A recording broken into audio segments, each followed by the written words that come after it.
Are audio. you recording a visual? What, you recording me now? Yeah, we're recording. Hi!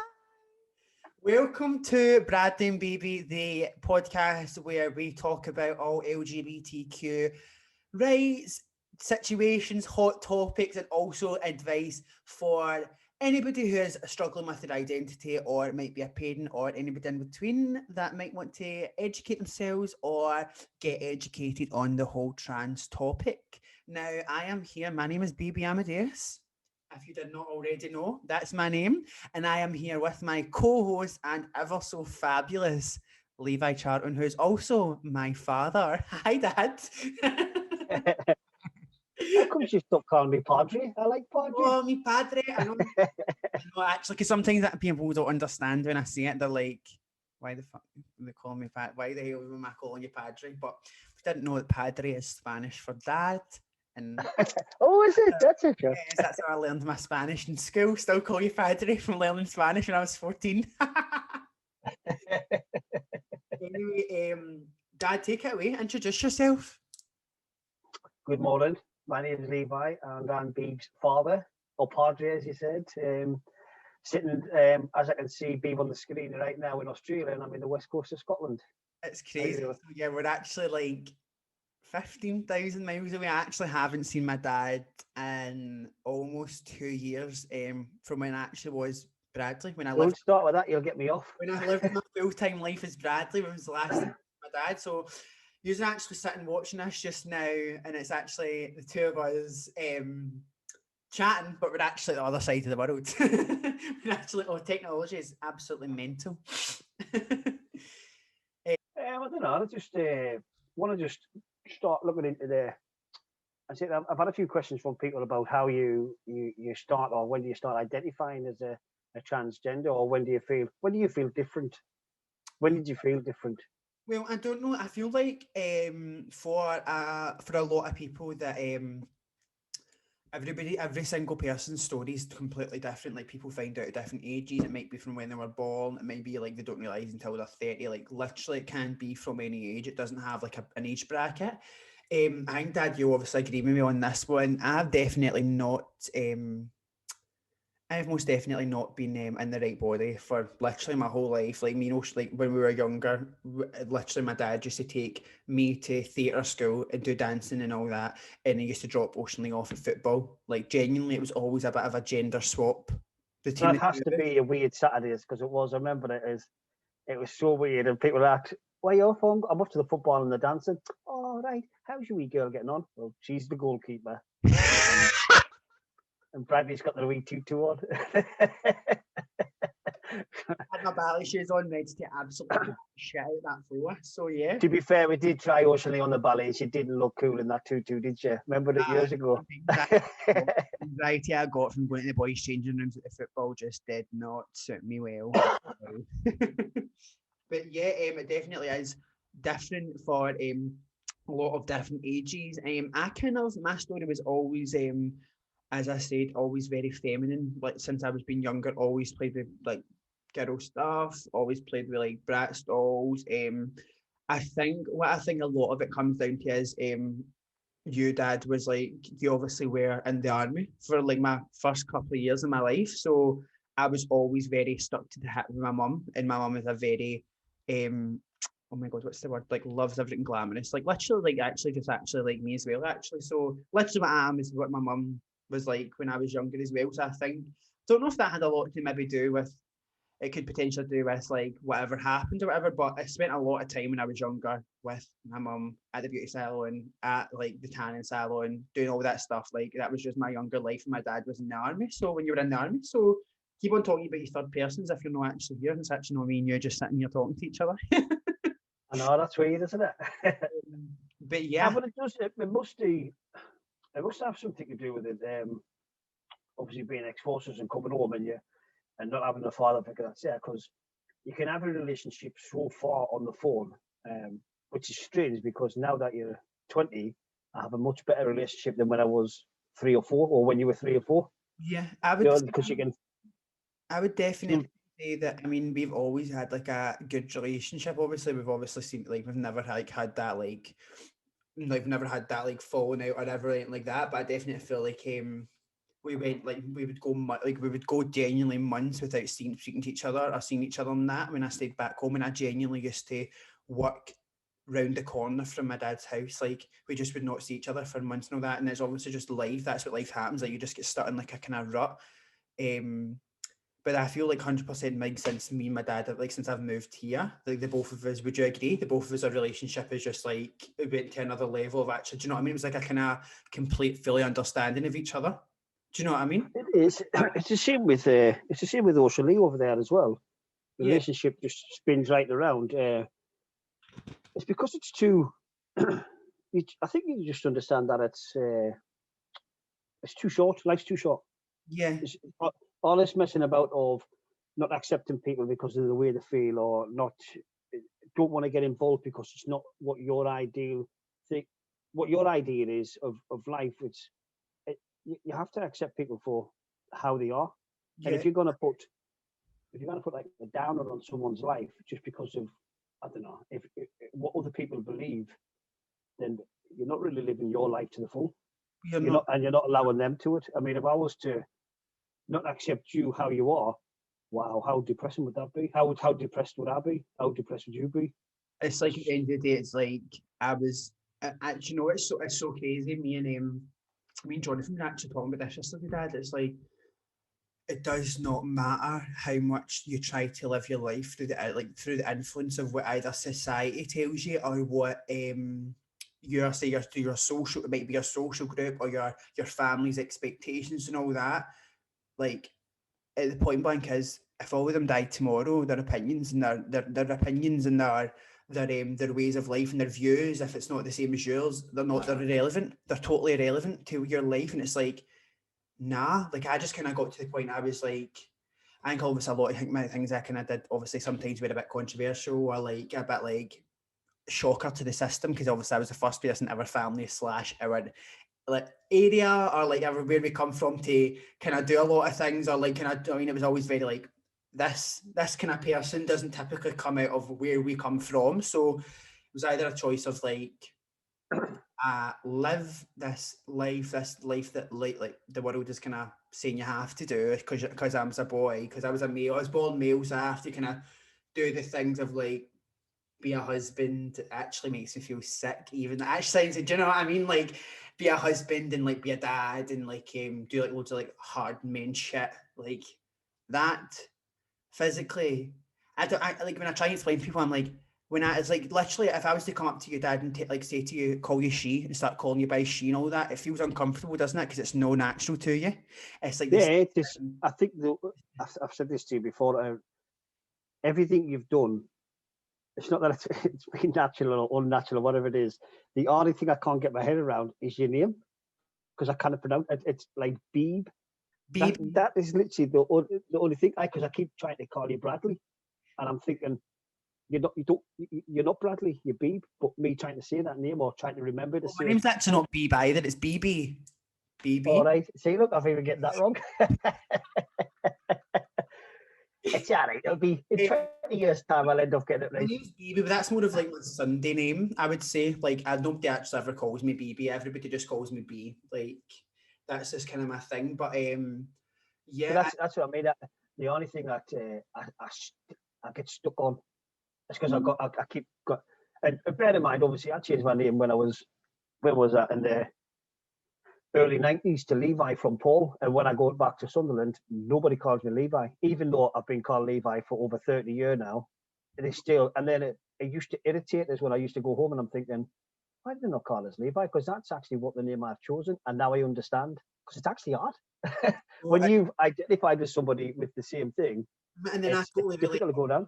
yeah, and I could totally understand what you say about the whole thing about like why are they not calling me Levi? Like that's actually now changing your name is obviously hard. Whether you're, as you said, like you were a straight man, why did you change it? Can you explain to people why you actually changed your name, how it actually happened? Because people don't believe me when I tell them. It's My name originally was Paul Douglas Charlton, and I'll be honest with you, when I first did change it, it was to try and avoid paying poll tax. Love that. That is literally it. When the poll tax come in, I just didn't want to pay it. I didn't want to pay at all. And obviously, naive as it is, I thought I'll change my name and they'll never catch out of us. Unbeknownst to me that actually when you join the army, you're paying it regardless. So I changed it to Levi Stone Amadeus from Paul Douglas Charles in, I think it was 1989 or 1990. So then I had that name for 20 odd year. And then when I met Hazel, obviously we decided to get married. She's like, "No, I'm not having the name Amadeus for a second name." First of all, why the fuck would you not want the name Amadeus as your second? It's a lot. But then, and to be honest, I did actually. I talked about changing my name back to Charlton as well because I think that was just part of I think that was actually part of my army. That's it. Just like a part. Basically, basically what my dad's saying is me and Ocean are actually the only people in our family with the name Amadeus. Me and Ocean are the only people I physically know. Orphans. Not because we're orphans or not because we're fucking adopted or whatever, because my dad changed his name back to Charlton. But the whole thing around the name, and I want to really drive that into people is that if someone's actually asking you to like if you've got somebody around you, or whether it's your child, if it's somebody in your school, if you're a teacher that's your kid, I cannot explain to you enough that changing, like saying their new name, that it's their new identity, it's the name, it's not actually their new identity, it's who they've always been, like, and that's who they've always been. It's a very misgendered thing, like, do you know what I mean? It's not like you can physically tell it's the basic. Yeah, it's the basic knowledge of like just respect somebody if they're telling you their name, because people don't understand that a lot of trauma and a lot of like triggering and a lot of like PTSD comes from the name, comes from a lot of like the childhood trauma that happens, or it's like trying to cut yourself off, like you've worked so hard, like it happens to me because I've worked so hard and because I did a lot in my transition, and when I didn't stay home anymore, I worked my arse off to try and become Bebe, and it was like I became Bebe and all that, but obviously I transitioned so much here that a lot of my friends and family back home actually hadn't clicked on the fact that I was being genuinely serious when I was changing my name to Bebe. Like, my name's Bebe Amadeus. Like, people genuinely thought it was a joke, and to this day, people still call me he and still call me Bradley, which I know it's not out of a place of hurt. Well, it's a lot of the time it's not a place of hurt. Sometimes it is. That just happens. This is why we're here. But I would just but it's right, because if you were to say, like, to my mum, there's not a chance she would call you she. There's not a chance. She still calls me Paul. There's absolutely no danger. She's 84-year-old and she would never say Bebe, and she would never identify it as a woman. Not a chance. So I wouldn't even ask her. And it's just like with my nana, it's just like that with that whole situation. It's like it's like half of me, like, it's like I want to be like, nah, like, it's like, well, you just call me she, like, it's like I this is how I identify. See now, but see, like, people like my nana, she's 84 years old, like, you never got to change her. I wish I could try and fight every battle. Like, I wish I could try and fight every battle to change every transphobic or every ignorant, because a lot of the time it's not transphobia, it's ignorance. Like, they don't understand that you're calling me he. Like, I'm sorry if I'm standing here, like, with my extensions in, with my hair that's down to here, like, I live my life as a woman. My boyfriend has never known me as Bradley. He never knew my name was Bradley until he found my driving license sitting about. Never knew my name was Bradley. Would never even think in his head to call me he, because, like, and it's not just the same as him, it's him and everybody else I've met from the day I literally decided, the day I like put my foot down, was like, I will identify as she and my name is Bebe. Like, from that point on, like, I've customers here that I've been doing their nails for a year, and 6 months in, they hadn't even realised I was trans. They just thought I was Scottish and really tall. Like, genuinely thought I was and that's, I love that. It's amazing. Like, so I have and it's like never a question. It never gets questioned. Like, a lot of the time doesn't get questioned here. That's always the name thing was always a big reveal, basically, and it was always like like Bradley just.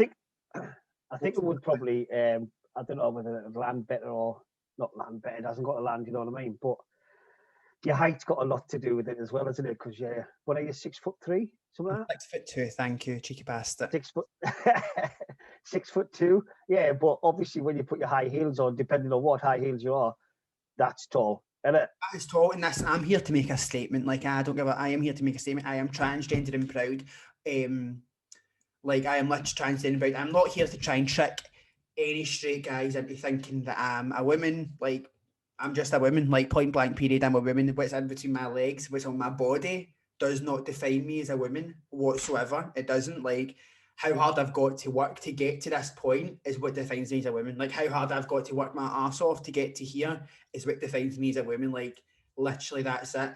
And I actually was talking to somebody the other day, and it was a teacher, and she actually lost. This is actually a really big topic. She actually lost 2 of her students to suicide who were trans. And one of them, I'm not going to obviously disclose like names and schools and all that.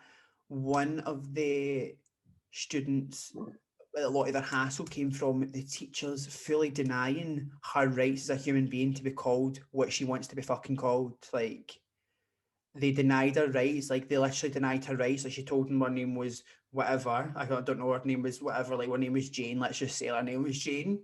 And they still continue to call her by the incorrect pronouns, by the incorrect name, and to not support their student through. Like, as I'm saying, that how this is how important it is to make sure that these pronouns, and make sure you're respecting it. It does. People trip up, people make mistakes, like, it happens. Like, do you know what I mean? It's just that kind of correcting yourself and that conscious making an effort to go. Do you know what I mean? Like, it's not hard. So the fact that I actually can sit here I can sit here as a transgender woman, and my family like respects my decisions and respects what I want to be called and respects my pronouns as she and her.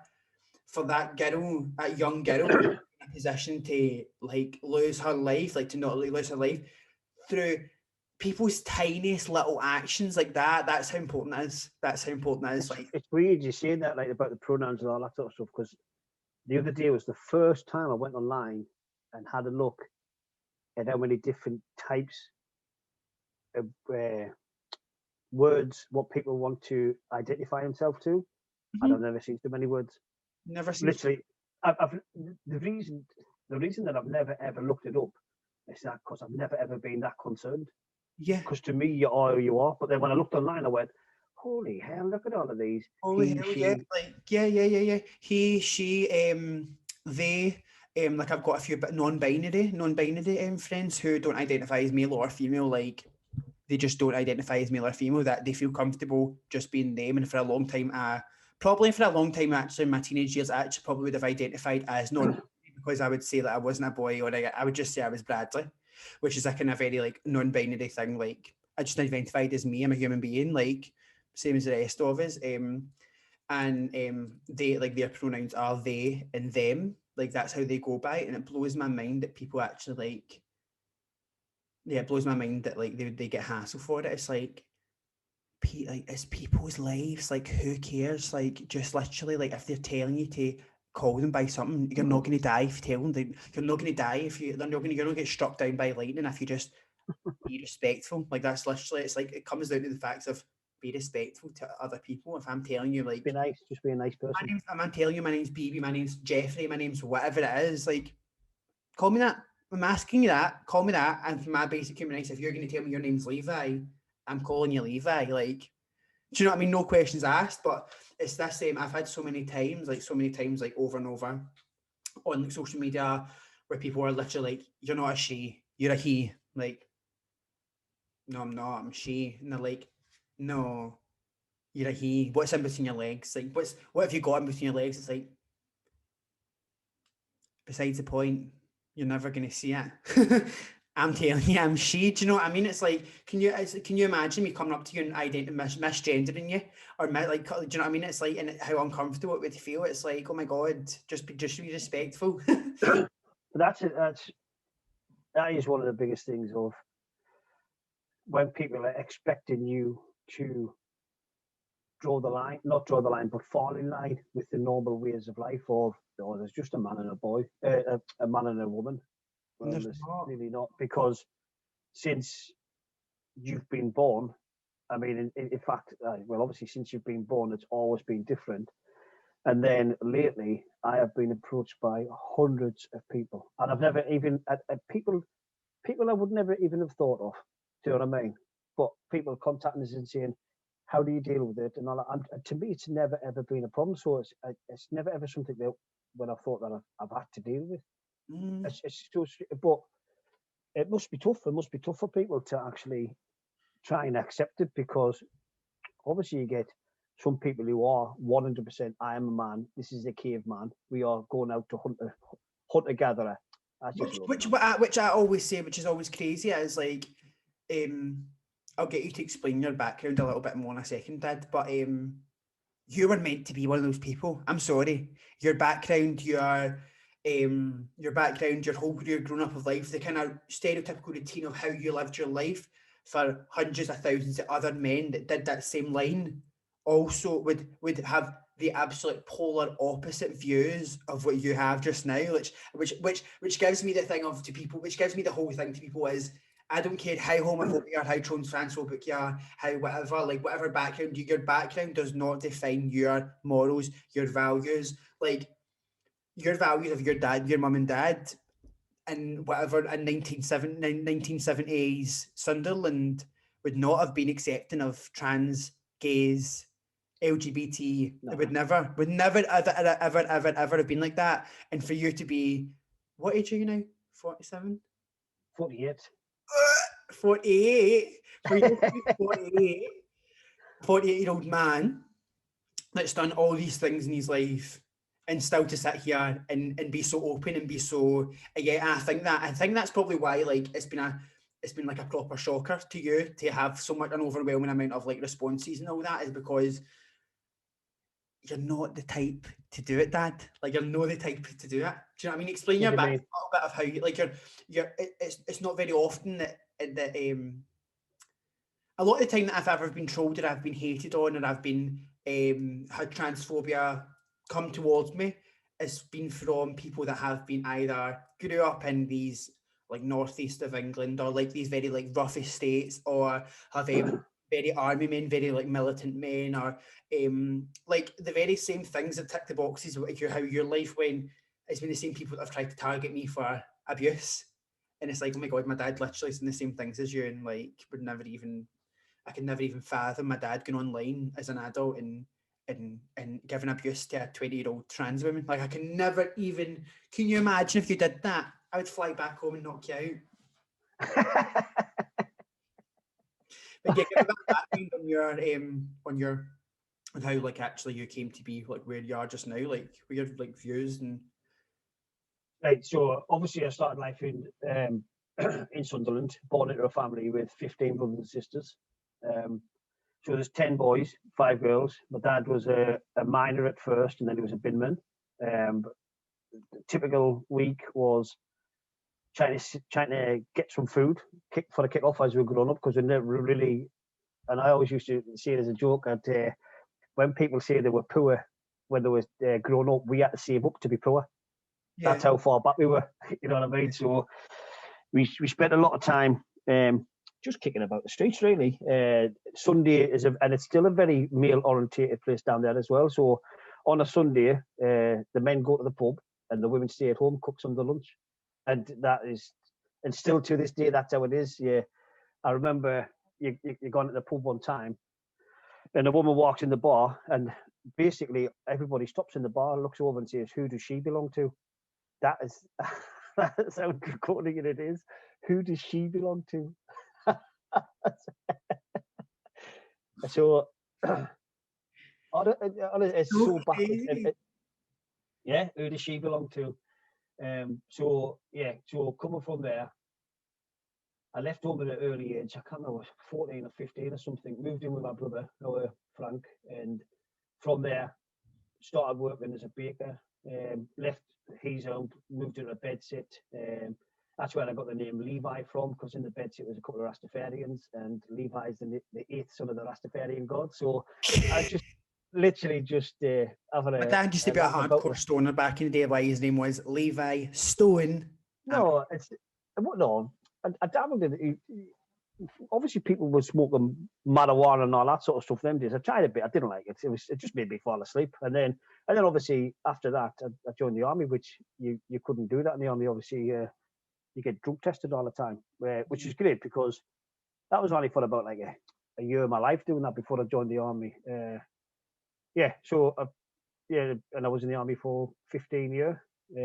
Went to various places all over the world. And then I think it's because of that when you see so many horrible things or nice things or whatever it is or different experience different. You experience the world that like people don't see, like, and this is what like we and Jonathan will sit and talk about it because obviously like Jonathan's never like left Australia, like he's only seen so much of the world, and like with all the stories that I've heard for you and also my mum as well. My mum travelled as well. Like when she turned 17, she was travelling as well. Like and then the same as obviously me emotionally. Like I was 18 and I moved away straight away as well. And when you actually when you leave your hometown at such a young age and you actually experience like every single aspect, every single walk of life, like you actually just get to a point. Well, I would assume like everybody else, like I did, like you did, like Ocean Lee has, like a lot of people that I know have. You get to this point where you can't even say what is normal in life. Like what is normal in life, because there's actually not a normal. Like there's no, like whether people want to believe it, if their stereotype of their whatever their life is, what they do day to day and what everybody else in their little area does. I hate to break it to you, that is not life. Like that is not the world. It's The not. best thing in the world is people watching. I love it. Yeah, you take yourself. I love just going down somewhere and sitting there watching people walk by and you're thinking, oh my word, who's put your shoes on this morning? Where are you going? I used to love it. I love it. I love sitting like wondering like where do they? But yeah, back to we're going off topic. So yeah, the whole thing is like my dad and well, your dad like you like it's a very abnormal not very abnormal, but there's like a very you kind of fit a bracket of a stereotype of what a stereotype of a ex-pat army man would be, an ex-pommy pat army man would be from the northeast of England, and I'm very proud to say that you're not like that. Thank God, you're very not. Has it always been like that? Were you always open like that, or like was there a point in time where you were like homophobic or transphobic? I know that obviously when we were. There's only. When I know obviously what is it? Since you were born, there's only ever been one time, and it was in Spain. Remember, we were standing at the together Dad, there. oh my God, Dad, shut the fuck up! No, I swear to God, no, Dad. I literally. Oh my God, I said to Ocean Lee and Megan the other day, I'm going to bring this up, but I'm not going to bring it up until we're on the podcast. Let's go over it. Okay, let's talk about it. Let's talk about it. What is that when I asked you there? And this is the reason why. Like, so we were standing in a queue. What were we doing again? We were going to the swimming pool or something. Background story is, this is 2016. This was like the last holiday that I went on with my dad, like as a family holiday. It was me, my dad, my stepmom Hazel, and my little brother Gregor that went. And this, yeah, continue. Right, so we were standing in a line for something anyway, and I just felt everybody staring at you, and it just made me. It made me feel small or something. Of what I've actually got the picture saved because I looked out for it. I've got the picture here now of this is the actual night that this picture that will be up just now in the thing when I'm once I've edited it. This is actually what this is the night that it happened. This is the makeup that I was wearing. Because for me it wasn't the makeup, it was the nails. It was your nails that you had on. It was really. It was the makeup. I couldn't care less. It was the fact that you had big long nails on, right? And it was nothing to do with how you were, right? It was the way people were looking at you, and it was getting me so angry. And that's what I said to you, and I've regretted it ever since. It's when I said to you, can you just come out one night not dressed up? That I always remember it. And it was the biggest. That. Yeah, it's always one. Always. The way like my version of the story, like obviously that's your version of how it happened. Obviously, like, and I never actually ever like bothered to ask you actually after we came back, because I felt as if after we came back it was very like, I don't know, I felt as if it was very like that kind of like when that happened. But from my point of view, is like that day was my first time ever going to Sephora in Barcelona, and I was so like I was like obviously a makeup junkie. Like I was so amazed to go to Sephora. We'd obviously got all this new makeup and all that. We came back to the hotel, and like obviously I hadn't even clicked on that this had happened during the day or whatever. We came back to the hotel, and I was just like getting ready, and like I was just finished getting doing my makeup and all that, and then it was like really weird. Like it was like Gregor was in the balcony, and then you just disappeared. Like you just weren't there, and I was like, "That's so weird." My dad's like just like pissed off, like himself, like. And then obviously this was obviously years ago now. Like everything's fine now. Like me and Hazel and all that having like I love Hazel to bits. My stepmom now, but at this point, like Hazel, I'd kind of obviously seen that you were upset, and basically had like said to me like, "What the fuck are you doing?" Like basically like like take your makeup off. Like you don't need to like your dad that can't handle it. Like your dad can't handle you going out like that. And at that point, I was like, that point, like I always remember, because at that point, like I was like, I was always a massive personality, like, and I always felt really comfortable. Like I worked in a beauty salon, that's all I did. I actually didn't really like do much apart from work all the time. So at that point was like the first time I'd ever felt like this tiny, like this small, and I was like, oh my god, like holy shit, like is my dad actually? I was not thinking. And it was It like, wasn't. It was I nothing to do remember, that. It was to do with people. I remember like after that happened, I actually came down and got you downstairs, and that's when we had a full discussion. I was just like, I'm not taking makeup off, and I'm not taking my nails off. Like this is me. Like actually my first time I had to stand up to you, like I'm not doing it. Like this is what I'm are. Like these people that are walking by, like we're never going to see again. Like let these like literally let these motherfuckers stare at me. Let them stare at me. Like let them look. No, don't swear. Remember. I know I'll beat them all out. It's all good. Yeah, I was just like, this needs to. I don't know. I just knew that was the start. Well, at that point, I was 15 turned 16. I knew at that point that I didn't want to be a boy. Like I knew that this was just the start of a whole fucking. Sorry, this was just a start of like a whole can of worms ready to get opened. I was just, and I just couldn't. I would not have been true to myself ever if I'd just been like to you. Yes, Dad. I'm going to go and take my nails off now and take my makeup off. Like I would have just destroyed me. So the fact I'm actually patting myself in the back now, because at that point I was like, no, like we will go out. These people will stare, and I don't care. Like I actually don't care. I'm 15 years old. Like they can literally come up, and it's so funny because my nails are like they were half the size of these. Look at the size of these bad boys.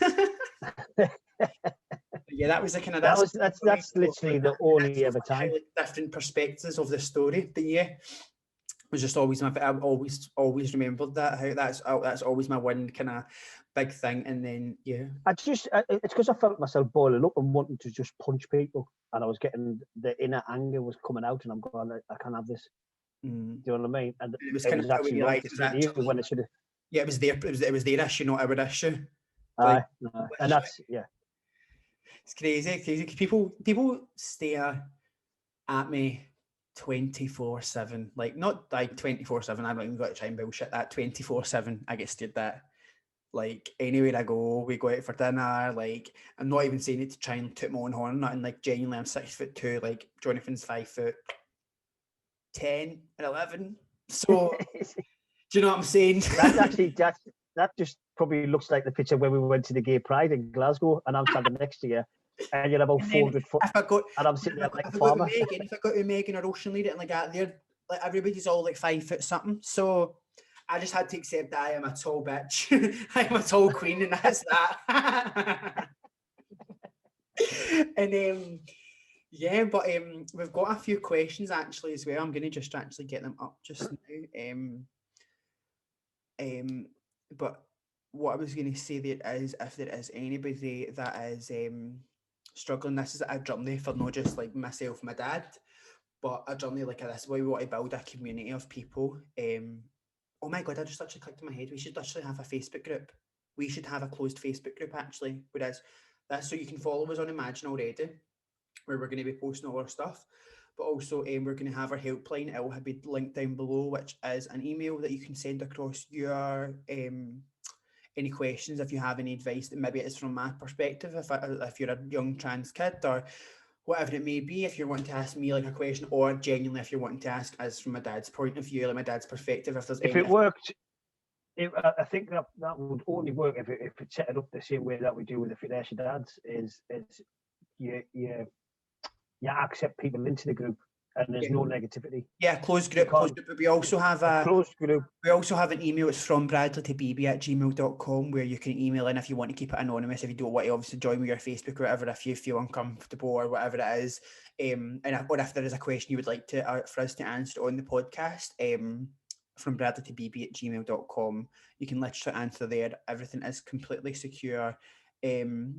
And everything's completely secure and everything's completely safe. And yeah, if you want to keep it anonymous, you can just let us know. I do have an email just now that I would love to talk about, which is let me just get it up. Hold on. Oh yeah, I remember. It's all good. I don't even need to look at the email. The question was to the both of us, I would probably say, how the one of our viewers' sons has come out as transgender, and let me just actually get the full email up so I can actually read it to you. Stats, what the hell are you talking? Advice questions, there we go.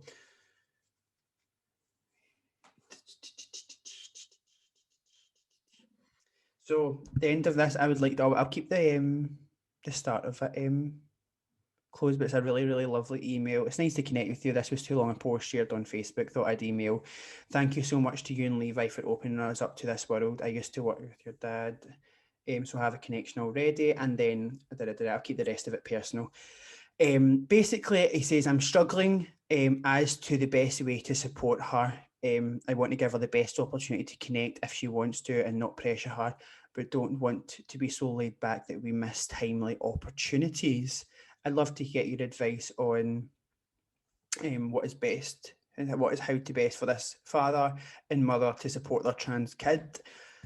From me, just love them. Like, that's all you can do, is just love them. It's not about fully understanding everything. It's not about fully getting everything straight away. Like, it's just about just listening, having those amazing listening ears on, and asking questions. Everything you don't know, just ask questions. It's like, just keep on asking questions. Ask them about their pronouns. What would they prefer to be if their pronouns are, as we said, it's so important. If they are he or she, they, whatever it may be, ask them what their name is, like what they're like, if they've not told you yet, or if they've got an idea, maybe they need help, like maybe it's something they need help with. Their name, I'll tell you in a minute about my name, but yeah, basically, if they need help with their name, and how they're genuinely feeling, like just let them know that it's going to be fine. Like let them know that they're still going to be supported no matter what throws at, like what life throws at them, that their parents, like that should be your full security. Your most safe point in your life, I feel like, should be with your parents. And if you can just give that to them, then that's literally the best. Everything else, like, I'm like, you're not trans. I'm talking to obviously these parents, you're not trans yourself, so you're obviously you can't answer all the questions. It'd be impossible for you to be able to answer every question without a worry or without like a bit of confusion. So just, yeah, I would probably just say, just be loving, just hold them in your arms and just let them know everything's going to be fine, and then just let them know that life's going to take them on a journey that is amazing, and you're just going to be there to see it all happen. So good luck. Thank you so much for emailing us. Dad, what would you think? You've just got to be proud, really. Just be proud of how strong they are. And you don't have to understand them, because, I mean, 20 odd years, I still don't understand you. No, I would like if you understood me. I'm always like to keep Patrick. You do. You're kind of going through life thinking of as if you're in the 1970s. That just doesn't work. It doesn't work in this day and age. And that probably didn't even work in that day and age. It's just people were a little bit more naive, and now it's a bit more educated. So on that side of it is always be strong with them. And be. It's hard to be understanding when you don't understand what you're supposed to be listening to. But you've got to be strong for them, and then at the end of the day, be the father or the mother. And it's like you said, I don't have to understand trans. I just have to understand my child. You could be whoever you want to be. That is like, I literally give me goosebumps on my arms. That is literally it. You don't have to understand trans, because trans is such a varied thing. Trans is not one thing. Like, it's like saying that it's saying that my strand of hair and your strand of hair are the same thing. They're not. They're completely different. Do you know what I mean? Like, it's completely different. Another question we had. What did actually? You had some questions actually. I heard you printing off some stuff. I'll put my glasses on.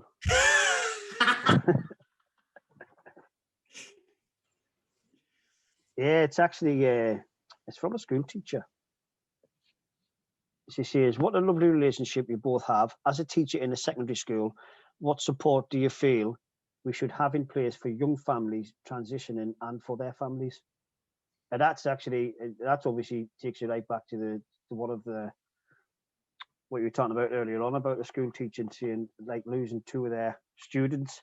First of all, yeah, that is this, and this is like, this was a couple of years. This was actually in recent years. This is not, and this is so common, and this is Transgender Awareness Week, which is so crazy. We're starting the meeting. My dad actually didn't know it was Transgender Awareness Week this week. I'd completely forgot, and just by chance that our podcast is launching this week. But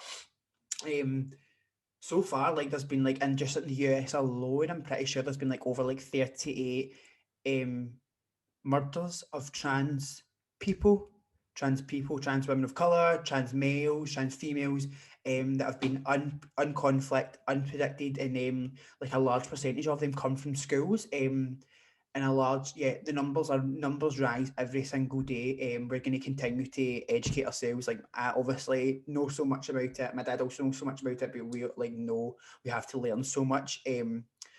But yeah, I feel like in schools, I think a lot of time in schools they had really, honestly, I'm going to be 100% honest. Schools, I think the whole education system, regarding trans, LGBT, and how they actually educate the kids on it is completely. Well, what am I doing in your school? It's completely gone. It's completely wrong. In my school, did you have any in there? There was not one thing. Like, honestly, was not like we had. Obviously, like there was gays, there was trans, there was like lesbians, there was like we had like a variety. Do I feel like there was support for them? Like, yeah, definitely feel like support from teachers, as in because these teachers personally were supportive teachers. Like we had I feel like I had some really great teachers in school that were just really supportive of me, fully. But actually, like educating kids, first of all, I think that making it a targeted day for kids, like they have this thing that's like a Pride Day, or like, I don't get it. Like I get it because I think 100% we should be celebrating it. It should be something that should be celebrated every single day. Like it's in schools. I feel like the labeling needs to be gone. It just needs to be like you should be expressing like the power of uniqueness in schools, like the power of every kid in there.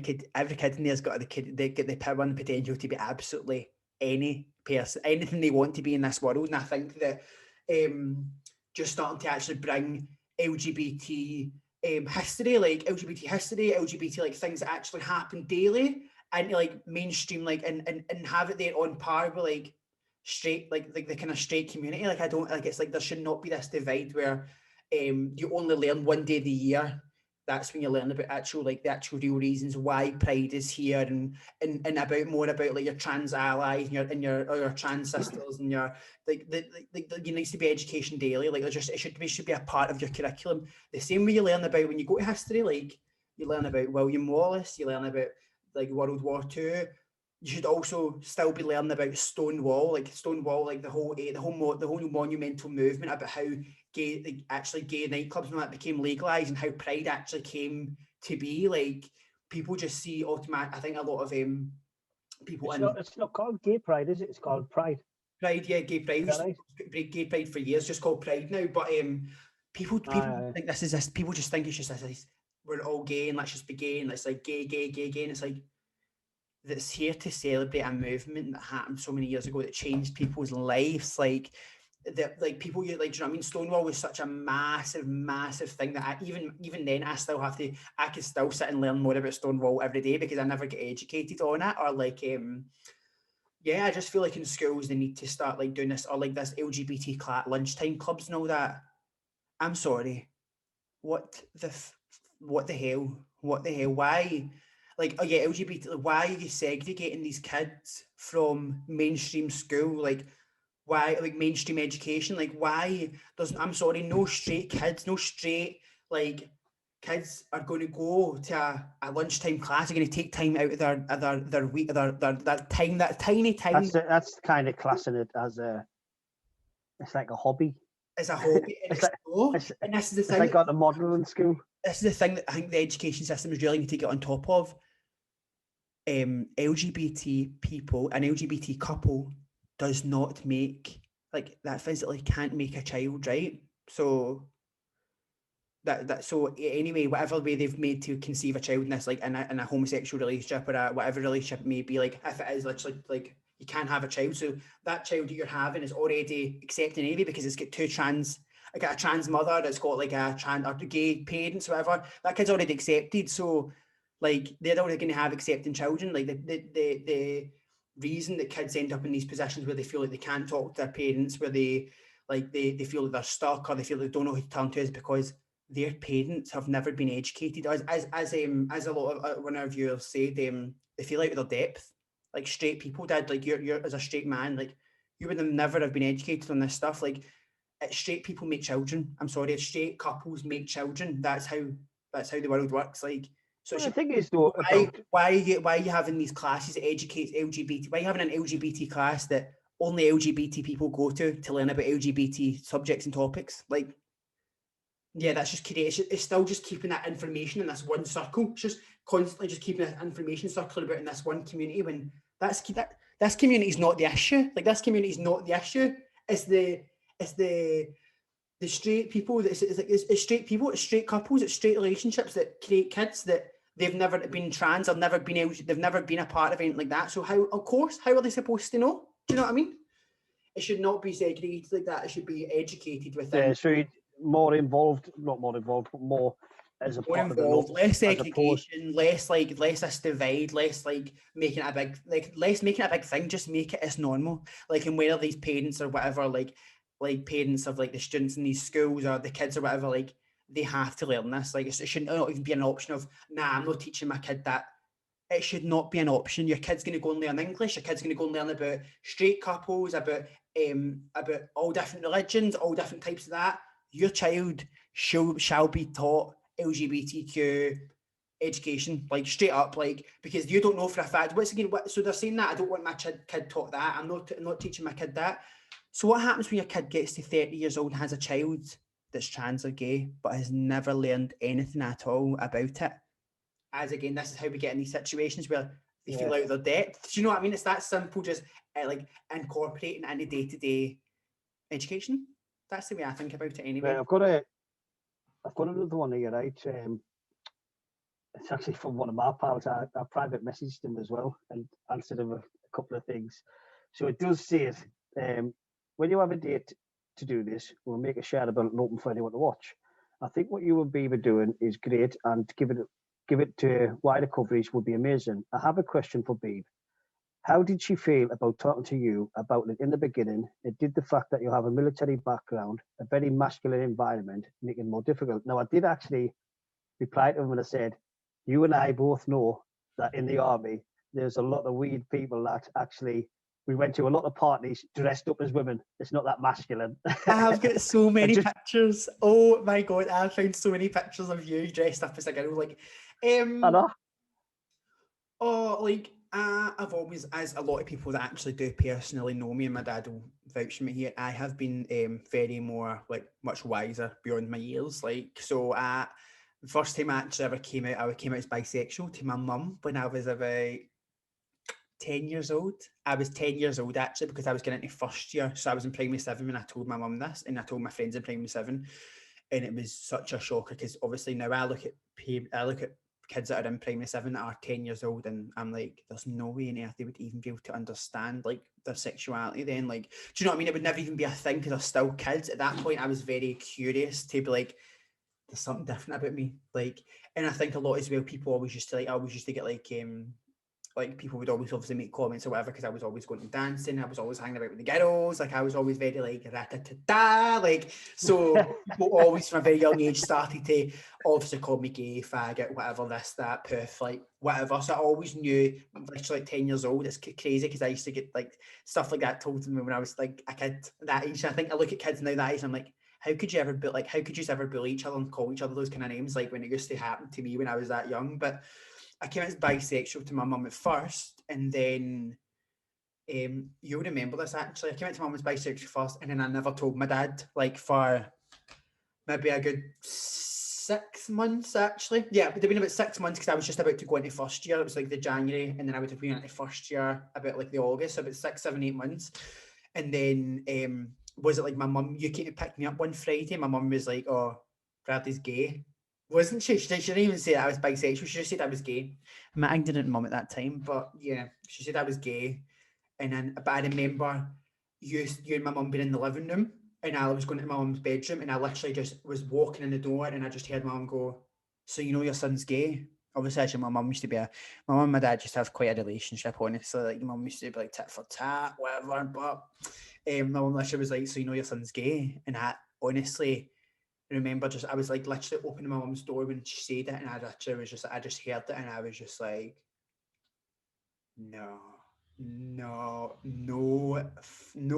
way on this earth has this just happened to me. Like, no way. And then I remember after that I came back through whatever happened, and then we left, and you said to me in the car, like, why would you just not tell me? Like, why would you literally just not tell me? I literally couldn't stop crying. And then after that, like, that was just a thing. And then I always remember a lot of time, which I know you didn't mean it, but I always remember you always being like, "Nah, I don't think you're gay. Like, I think you're just dead flamboyant." I feel like from 10 to about, I'd probably say that I think you were still definitely saying it right up until I was about 17. Like, you're like, "I don't think you're gay. I think you're still just dead flamboyant." And I'm like, right. It's a bit denial going on here because there's absolutely no way I'm just flamboyant. Like, there's no way on earth. So, but obviously that's just what happens. It's not, I don't even mean it. It just happens. It's just like this kind of like, do you know what I mean? Because in that time, you know, like, what other one of your friends did you know that their kid was coming out at 10 years old as bisexual or gay? Do you know what I mean? Nobody at all. So of course it's going to be a shocker. Do you know what I mean? So that happened, and then like a couple of years passed, and then my mum just asked me one day if I was gay. Like when I was maybe about 12 or 13, I was just like, yeah. And then, because obviously I was gay as fuck, so it was like literally no shocker to anybody. And I don't even remember even asking, like, you asking me. I think you just knew. Like, I think it was just obviously. No, somebody, I think it was my brother-in-law. I'm sure it was. Oh, you asked me, didn't you? Yeah. Somebody asked us, and I went, "Are you kidding me on? He got Bratz dolls for his 5th birthday or whatever." Of course he is. I remember that because I remember what in the living room they had full of Bratz, and everyone's. Who was it now?